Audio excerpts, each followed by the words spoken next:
What kind of theoretical framework could aid in exploring educational practices that would uncover the biases and assumptions that inform our own thinking through religious belief, for example, and perhaps our complicity or involvement in reinforcing difference in diverse contexts?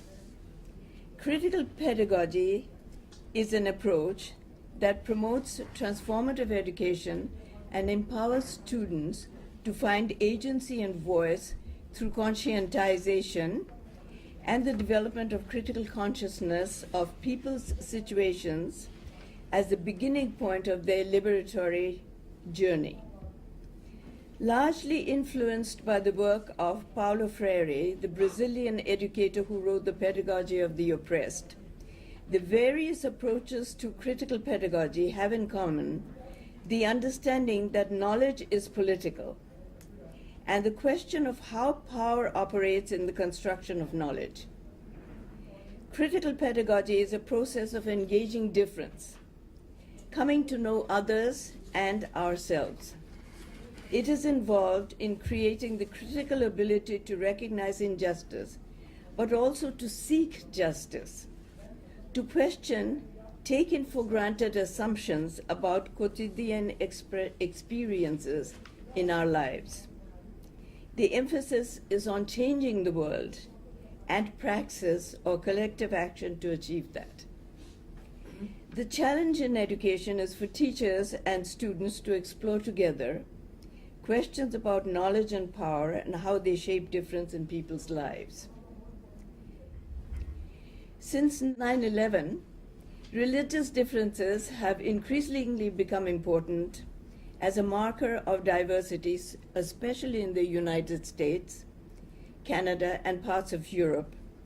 In each case, the difference focused on is outside the hegemonic power structure and on the other.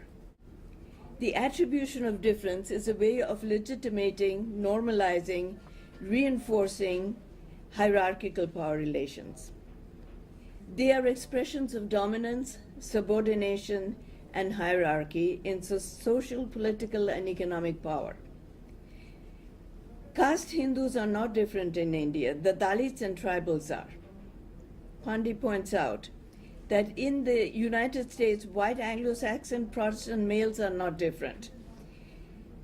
But African Americans are, and so are several other groups that have been identified as different at different times in history. Similarly, in English Canada, the white Anglo-Saxon Protestant male is not different. The French Catholics and visible minorities are. In the province of Quebec, the French Catholic male is not different. The Anglophone and Allophone cultural communities, especially their women, are different. The school is a microcosm of society, and the complexities of difference and diversity are reflected in the social institutions of public education. Is there a contradiction between critical pedagogy, or education as defined as conscientization, and religious teachings, especially in revelatory religions? A crucial issue facing religious education in contemporary times is the issue of identity and legitimacy. It is about curriculum politics. The trend is to talk about religion objectively rather than on subjective terms of beliefs, so as to retain a neutral attitude towards a rich variety of beliefs and to develop respect for different belief systems. Religion is not spirituality, nor is spirituality a monopoly of organized belief systems. Furthermore, there is a difference between understanding religion, which is detached knowledge, and religious understanding, which is more of an emotional response to beliefs and practices. Critical pedagogy examines teachers' and students' religious affiliations and challenges their positionalities in schooling. It is about challenging views that are taken for granted. So questioning religious concepts that are taken for granted is an essential component of critical education. A lot of teachers particularly when it comes to religion, do not want to talk. In critical pedagogy, for example, they talk a lot about race, class, sexual orientation, you just name it, they take it. But religion has not been tackled very much. And it's only now that people are beginning to tackle religion. Just like when I first came to McGill many, many years ago, there is a school conference every year for the public schools. And they asked me to be on a history panel and talk about minority, quote unquote, education.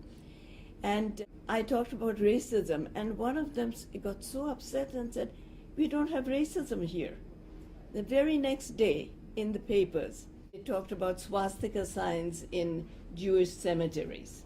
And I'm saying to myself, no racism here, you know? But now everybody talks of race. Similarly, people will start talking of religion.